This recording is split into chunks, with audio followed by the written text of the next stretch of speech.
Hey Calc kids, this is video number 2. This is a continuation of section 6.2, which is the area problems.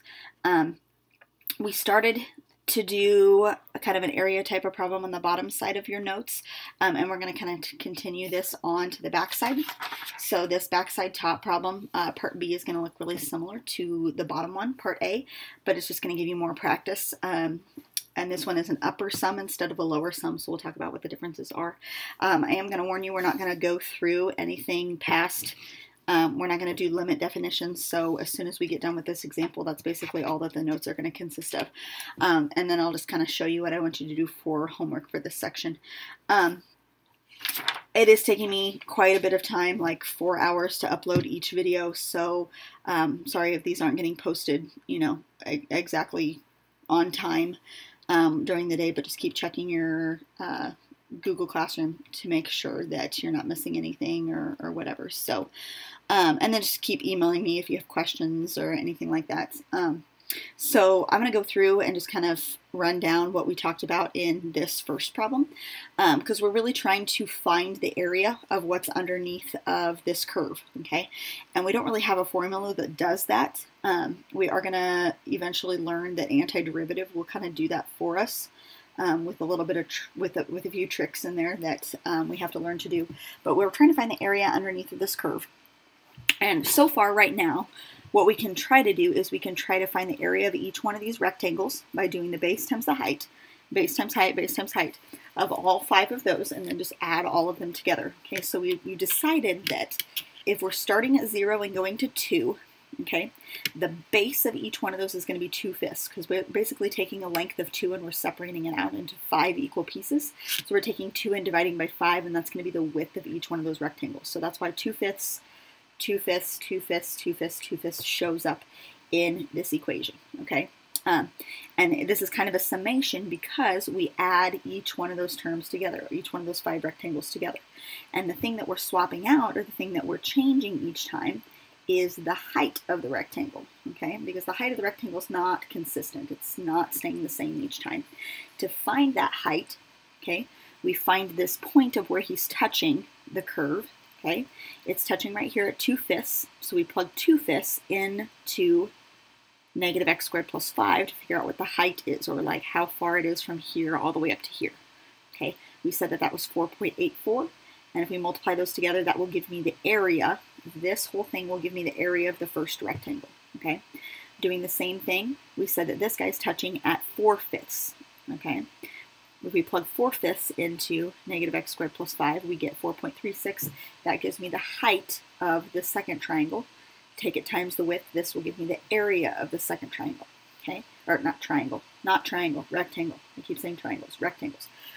And I do that for each one of the 5, and I add them all together. And we said that that was 6.48 when we added them all together. But if we look at the rectangles here, this is just an underestimate because there's all of this area that's in blue that has not been accounted for already, okay?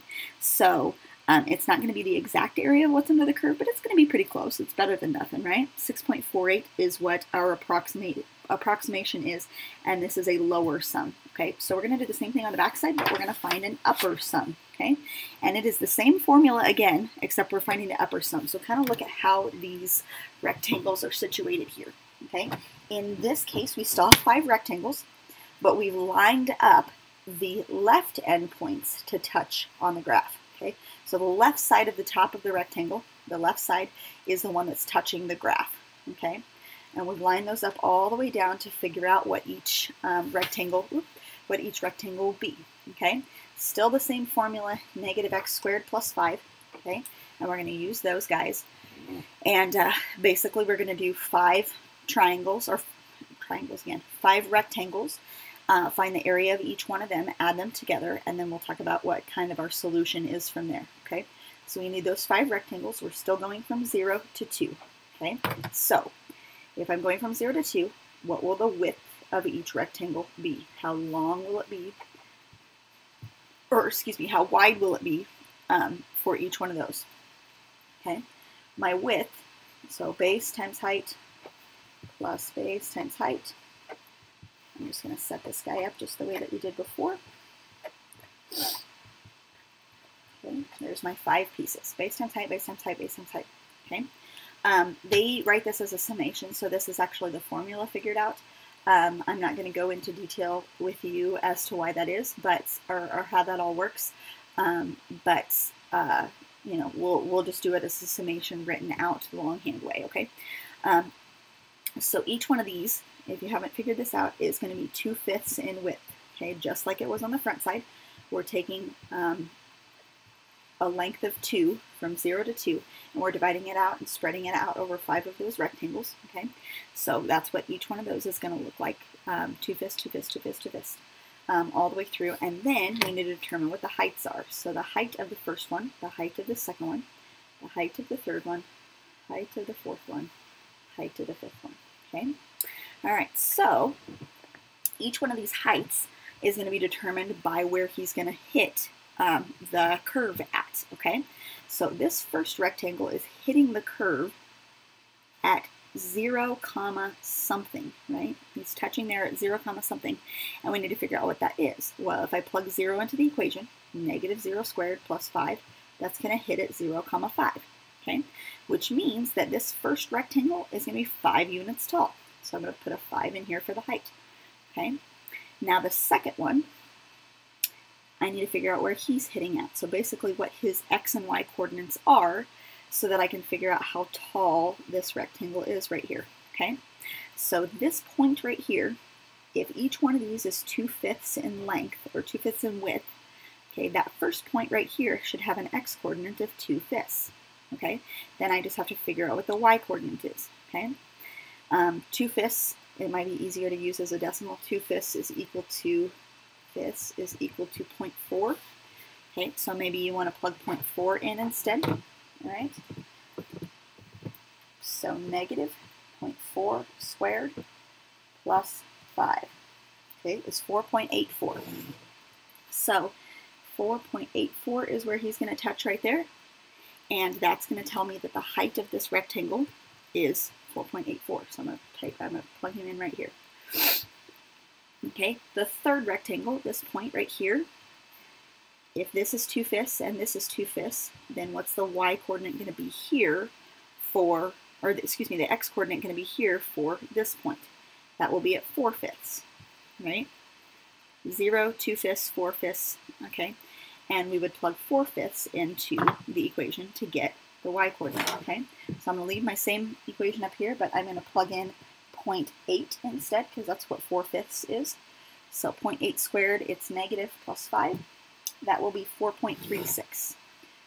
4.36. And so he is 4.36 tall. Okay, now here's the deal. Okay, you guys might have already kind of figured out what this pattern is. If you compare this information to the front side, like part A of this, let me get a different color here. Okay, part A on the front side, we did the left end points, okay? So if I line up the left end points, okay, the left end point, left end point, left end point, my rectangles are going to look like this instead, okay? So here's how this works out, okay? If you line up the left end points on this, we notice that the height of the first rectangle, if I'm doing the left endpoints, is the same as the height of the second rectangle for the right endpoints, right? Like they're the same tall. This is the right endpoint, but if we go left endpoint, it's going to be under the curve, okay? So you might have already noticed that in the first rectangle, on the front side, we took 2/5 times 4.84. Okay, go back. 2/5 times 4.84, okay? Our second rectangle here was 2/5 times 4.36. That's the same as the third rectangle right here, 2/5 times 4.36, okay? So it's going to kind of line up that way, and so because your heights are going to be exactly the same, but for a different rectangle, if that makes any sense, okay? So this fourth one, okay, he will hit right here. My fourth rectangle will hit right here at 6/5, comma something, and I can plug that in, or the fourth rectangle will just be consistent with this height of this third rectangle. So his height is going to be 3.56. Okay, I hope I'm not flipping back and forth too much for you. What did I say? 3.56. 3.56. And then if I look at the fourth rectangle, yeah, from the front side, his height was 2.44. That's going to be consistent with the fifth one here. Okay, because the fourth rectangle here, this was the fourth one. Okay, he's the same height as our fifth one that we need here. Right, they both have the same height. Okay, so that's just kind of how those will break down. Really, just this first one will be changed, and on the back, on the front side, we won't have used the 2/5 comma 1. So this guy will end up dropping off. These four will stay the same, but now he will have a new front triangle, because that, or front rectangle, okay? That front rectangle will just be a different height, okay? So if you want to kind of do a shortcut, that's kind of a way that you can do it. You notice that these four and these four should be the same heights of rectangles, okay? Or the same areas of rectangles, okay? So the four that are in the middle should end up being the same. I'm flipping back and forth a lot. I apologize, so I hopefully didn't confuse you. But anyway, so if we put those together, we can multiply all of those, okay? So I'm going to do, oh boy, this is a lot of stuff. Let's see. I have 0.4 times 5 plus 0.4 times 4.84 plus, I'm adding each one of these together, 0.4 times 4.36 plus 0.4 times 3.56 plus 0.4 times 2.44. Okay, and I got an area of 8.08.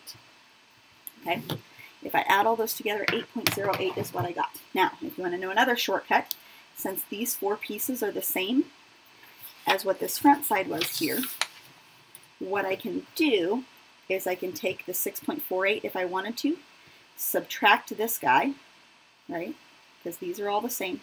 If I take 6.48, subtract this term, okay, and add on this front term, that's the only thing that's different, I should get 8.08. So that can maybe be another shortcut for you to use, okay?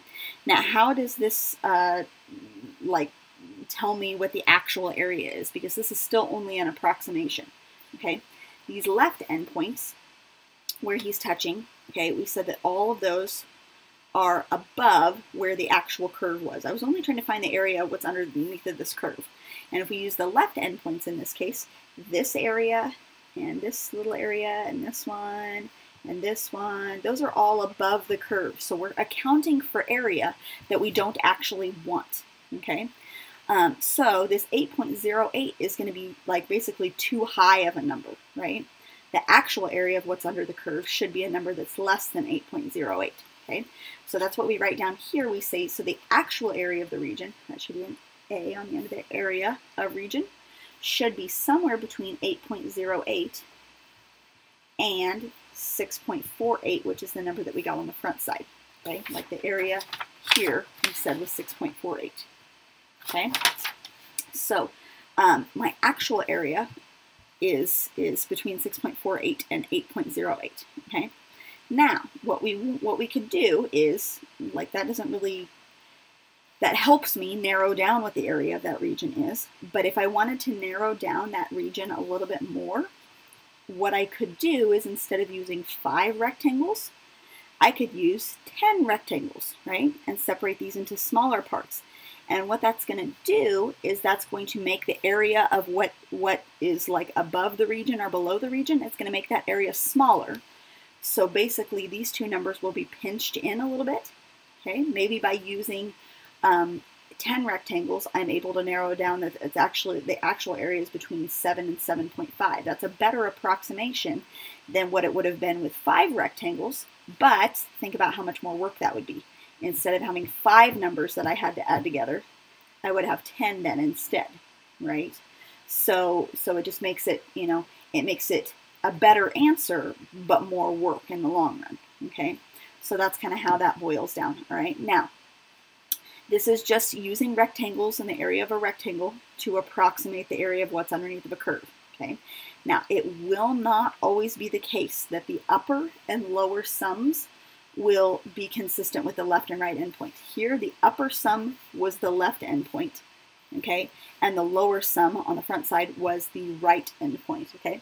So what I'm going to do is, this is what I'm going to have you do for homework, and I'm going to show you kind of how this difference is. You should have a sheet that kind of looks like this, okay. It has 6.1 and 6.2 review on it. If not, I will post it to Google Classroom when I post this video, so you can either run it off or, you know, do it on a separate sheet of paper, whatever you need to do. But what I want you to do for homework is just number 8, okay? We'll maybe come back to 1 through 7 before I do the next video. But number 8 is what I want you to do for homework. They say use the upper and lower sums to approximate the area of the region here. So this is the curve that I want, and if you can see the equation, y equals the square root of x. So just a basic equation, okay? In this case, if I look at where the left endpoints are touching, like the left endpoint is touching, well, actually the left endpoint will touch at 0, so you won't even have a left side triangle, right? The left endpoint right here is touching there, left endpoint right here is touching there, left endpoint right here is touching there, and that's what my left side triangles will look like, okay? And I apologize if this is confusing. This is very hard to teach to you over video. Okay, but those are the left endpoints. And in that case, all of those rectangles were lower than the curve. So left was actually lower. Okay, if I get my other pen out and I do the right endpoints, here's the right side where he's touching. Right side, right side, right side. Okay, those guys are all rectangles. This rectangle, this rectangle. Those are all rectangles that are above the curve. So upper referred to the right side, okay, to approximate. Okay, and those right side rectangles, if I add those all together, that's actually going to be more area than what should be under the curve, okay? So it's not necessarily the case that left will always be upper like it was in the notes here. Left was upper. Here, in this case, left is lower. Now, what makes the difference? If you see these two curves, one of them has a negative slope. This guy had a negative slope, this guy had a positive slope, right? So if he has a positive slope, his lower is going to be left side rectangles, and his upper limit is going to be the right side rectangles, okay? So I'll kind of help you set this up and get this ready to go for your right side and for your left side, okay? So each one of these you're going to have something times something, and you're going to do your base and your height of each rectangle. Okay, height and base and height. But in this case, you only have 4 of them, okay, because it's only split up into 4. All right, now you're going from 0 to 1. Okay, so think about how wide each one of your rectangles would be. Okay, if you're going from 0 to 1 and you're separating out and there's 4 equal pieces, each one of them is going to be a fourth, or 0.25 wide. Okay, so that's the width of each one, 0.25, 0.25, 0.25, 0.25. That's what each one of them is going to be, okay? 0.25 wide, all right? And then you will have to find out the height, okay? So if we're doing the right side first, this first rectangle, his right side is going to hit right up here at the 0.25 mark, right? The second rectangle is going to hit here at the 0.5 mark, the 0.75 mark, and the 1 mark, okay? So just kind of figure out what the coordinates are of these 3 points in here, or 4 points, I guess, in here. And those are going to be determined by the height of your rectangle. You're going to have to kind of think a little bit about how you're going to do this, but it's going to involve finding the coordinates, okay, 0.25 comma something, and figure out using the equation what the height of each one of those rectangles would be. You'll get an answer for the right side, you'll get an answer for the left side, and then that's going to lead to your approximation of the area under the region, okay? All right, so hopefully that goes well. I know that there's going to be a lot of questions. This is a hard lesson to teach to you online, you know, but it's important to know kind of what an antiderivative stands for before we actually get into, you know, like solving for those things. So If you have questions, email me. I had also thought about, there's a Google Meet that's software that I can basically video chat with you guys, so I thought about doing that. Like saying, okay, you know, Friday night at 8 o'clock, I'm going to get on and I'll go do a Google Meet and I'll give you the code and you guys can log on if you have questions or whatever. So maybe email me or comment or do something and let me know if that's something that you're interested in. If so, I can totally do that to help you out here. So we'll just go from there. So for right now, just homework, just work on 6-2, this number 8, and that's all. Okay?